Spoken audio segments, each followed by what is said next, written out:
দৰ্শকসকলৰ বাবে এই মুহূৰ্তত লৈ আহিছে এটা বিগ ব্ৰেকিং নিউজ। পঞ্চায়ত নিৰ্বাচন সন্দৰ্ভত ৰাজ্যৰ মুখ্যমন্ত্ৰী ডক্টৰ হিমন্ত বিশ্ব শৰ্মাই কিছু সময়ৰ পূৰ্বে দিছে এটা বিগ আপডেট। আজিৰ দিনটোত বিয়লি 5 বজাত ঘোষণা হ'ব পঞ্চায়ত নিৰ্বাচনৰ দিন আৰু ৰাজ্যিক নিৰ্বাচনী আয়োগে আজিৰ দিনটোত বিয়লি 5 বজাত সংবাদমেল সম্বোধন কৰিব আৰু এই সংবাদমেলতে নিৰ্বাচনৰ দিন ঘোষণা কৰিব। এটা ডাঙৰ খবৰ টাইম এইটৰ দৰ্শকসকলক এই মুহূৰ্তত জনাইছোঁ। পঞ্চায়ত নিৰ্বাচন সন্দৰ্ভত আহি পৰিছে এটা বিগ আপডেট। এই বিগ আপডেটটো টাইম এইটৰ দৰ্শকসকলক এই মুহূৰ্তত জনাইছোঁ। পঞ্চায়ত নিৰ্বাচনক লৈ ৰাজ্যৰ মুখ্যমন্ত্ৰী ডক্টৰ হিমন্ত বিশ্ব শৰ্মাই এটা ডাঙৰ ঘোষণা কৰা পৰিলক্ষিত হৈছে। আজি বিয়লিৰ ভাগত 5 বজাত ঘোষণা হ'ব পঞ্চায়ত নিৰ্বাচনৰ দিন। পঞ্চায়ত নিৰ্বাচনক লৈ চলি থকা জল্পনা কল্পনাৰ ওৰ পৰিছে, কিয়নো ৰাজ্যিক নিৰ্বাচন আয়োগে বিয়লি 5 বজাত সম্বোধন কৰিব সংবাদমেল আৰু সংবাদমেলতেই দিন ঘোষণা কৰিব নিৰ্বাচন আয়োগে। এই কথা কিছু সময়ৰ পূৰ্বে ৰাজ্যৰ মুখ্যমন্ত্ৰী ডক্টৰ হিমন্ত বিশ্ব শৰ্মাই এই মন্তব্য কৰা পৰিলক্ষিত হৈছে। বিগ আপডেট ইতিমধ্যে ৰাজ্যৰ মুখ্যমন্ত্ৰীগৰাকীয়ে উল্লেখ কৰিছে। শেহতীয়াকৈ মুখ্যমন্ত্ৰীগৰাকীয়ে উল্লেখ কৰিছে যে মই শেহতীয়াকৈ 2 তাৰিখৰ পৰা 5 তাৰিখৰ ভিতৰতে নিৰ্বাচন আয়োগে নিৰ্বাচনৰ দিন ঘোষণা কৰিব বুলি এক প্ৰকাৰ সম্ভাৱনীয়তাৰ কথা কৈ আছিলোঁ আৰু তেনে পৰিপ্ৰেক্ষিতত এতিয়া দেখিবলৈ পোৱা গৈছে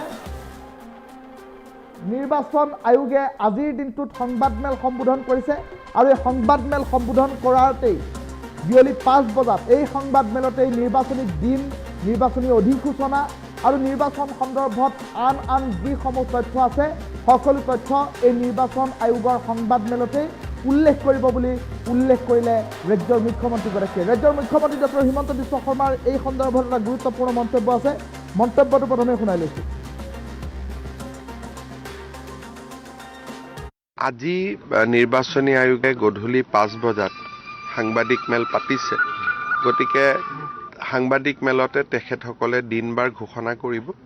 কিন্তু মই আগতেই কৈ আছোঁ যে 2 তাৰিখৰ পৰা 5 তাৰিখৰ ভিতৰত নিৰ্বাচনী আয়োগে দিন ঘোষণা কৰিব আৰু আজিয়ে যিহেতু তেওঁলোকে সংবাদমেলখন পাতিছে, গতিকে ধাৰণা কৰিব পাৰি যে হয়তো আজিয়ে তেখেতসকলে নিৰ্বাচনৰ দিন ঘোষণা কৰিব। আমি নিৰ্বাচনৰ দিনটো দেখি লওঁ, কিমান দিন মনোনয়ন আছে, কি আছে।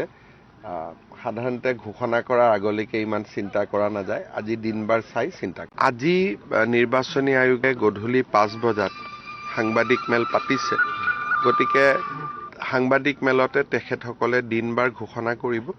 কিন্তু মই আগতেই কৈ আছোঁ যে 2 তাৰিখৰ পৰা 5 তাৰিখৰ ভিতৰত নিৰ্বাচনী আয়োগে দিন ঘোষণা কৰিব আৰু আজিয়ে যিহেতু তেওঁলোকে সংবাদমেলখন পাতিছে, গতিকে ধাৰণা কৰিব পাৰি যে হয়তো আজিয়ে তেখেতসকলে নিৰ্বাচনৰ দিন ঘোষণা কৰিব। আমি নিৰ্বাচনৰ দিনটো দেখি লওঁ, কিমান দিন মনোনয়ন আছে, কি আছে।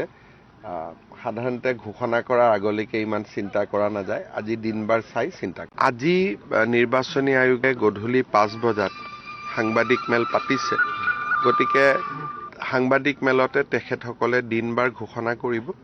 কিন্তু মই আগতেই কৈ আছোঁ যে 2 তাৰিখৰ পৰা 5 তাৰিখৰ ভিতৰত নিৰ্বাচনী আয়োগে দিন ঘোষণা কৰিব আৰু আজিয়ে যিহেতু তেওঁলোকে সংবাদমেলখন পাতিছে, গতিকে ধাৰণা কৰিব পাৰি যে হয়তো আজিয়ে তেখেতসকলে নিৰ্বাচনৰ দিন ঘোষণা কৰিব।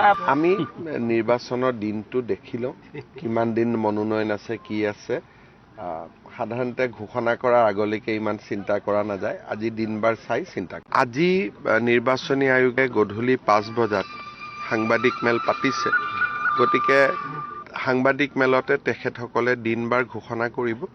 কিন্তু মই আগতেই কৈ আছোঁ যে 2 তাৰিখৰ পৰা 5 তাৰিখৰ ভিতৰত নিৰ্বাচনী আয়োগে দিন ঘোষণা কৰিব আৰু আজিয়ে যিহেতু তেওঁলোকে সংবাদমেলখন পাতিছে, গতিকে ধাৰণা কৰিব পাৰি যে হয়তো আজিয়ে তেখেতসকলে নিৰ্বাচনৰ দিন ঘোষণা কৰিব। আমি নিৰ্বাচনৰ দিনটো দেখি লওঁ, কিমান দিন মনোনয়ন আছে, কি আছে। সাধাৰণতে ঘোষণা কৰাৰ আগলৈকে ইমান চিন্তা কৰা নাযায়। আজি দিনবাৰ চাই চিন্তা। আজি নিৰ্বাচনী আয়োগে গধূলি 5 বজাত সাংবাদিক মেল পাতিছে, গতিকে সাংবাদিক মেলতে তেখেতসকলে দিন বাৰ ঘোষণা কৰিব। কিন্তু মই আগতেই কৈ আছোঁ যে 2 তাৰিখৰ পৰা 5 তাৰিখৰ ভিতৰত নিৰ্বাচনী আয়োগে দিন ঘোষণা কৰিব আৰু আজিয়ে যিহেতু তেওঁলোকে সংবাদমেলখন পাতিছে, গতিকে ধাৰণা কৰিব পাৰি যে হয়তো আজিয়ে তেখেতসকলে নিৰ্বাচনৰ দিন ঘোষণা কৰিব। আমি নিৰ্বাচনৰ দিনটো দেখি লওঁ, কিমান দিন মনোনয়ন আছে, কি আছে। সাধাৰণতে ঘোষণা কৰাৰ আগলৈকে ইমান চিন্তা কৰা নাযায়। আজি দিনবাৰ চাই চিন্তা আজি নিৰ্বাচনী আয়োগে গধূলি 5 বজাত সাংবাদিক মেল পাতিছে। গতিকে সাংবাদিক মেলতে তেখেতসকলে দিনবাৰ ঘোষণা কৰিব। কিন্তু মই আগতেই কৈ আছো যে 2 তাৰিখৰ পৰা 5 তাৰিখৰ ভিতৰত নিৰ্বাচনী আয়োগে দিন ঘোষণা কৰিব। আৰু আজিয়ে যিহেতু তেওঁলোকে সংবাদ মেলখন পাতিছে, গতিকে ধাৰণা কৰিব পাৰি যে হয়তো আজিয়ে তেখেতসকলে নিৰ্বাচনৰ দিন ঘোষণা কৰিব।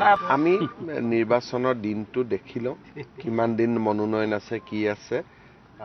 সাধাৰণতে ঘোষণা কৰাৰ আগলৈকে ইমান চিন্তা কৰা নাযায়। আজি দিনবাৰ চাই চিন্তা আজি নিৰ্বাচনী আয়োগে গধূলি 5 বজাত সাংবাদিক মেল পাতিছে। গতিকে সাংবাদিক মেলতে তেখেতসকলে দিনবাৰ ঘোষণা কৰিব। কিন্তু মই আগতেই কৈ আছো যে 2 তাৰিখৰ পৰা 5 তাৰিখৰ ভিতৰত নিৰ্বাচনী আয়োগে দিন ঘোষণা কৰিব। আৰু আজিয়ে যিহেতু তেওঁলোকে সংবাদ মেলখন পাতিছে, গতিকে ধাৰণা কৰিব পাৰি যে হয়তো আজিয়ে তেখেতসকলে নিৰ্বাচনৰ দিন ঘোষণা কৰিব। আমি নিৰ্বাচনৰ দিনটো দেখি লওঁ, কিমান দিন মনোনয়ন আছে, কি আছে। সাধাৰণতে ঘোষণা কৰাৰ আগলৈকে ইমান চিন্তা কৰা নাযায়। আজি দিনবাৰ চাই চিন্তা আজি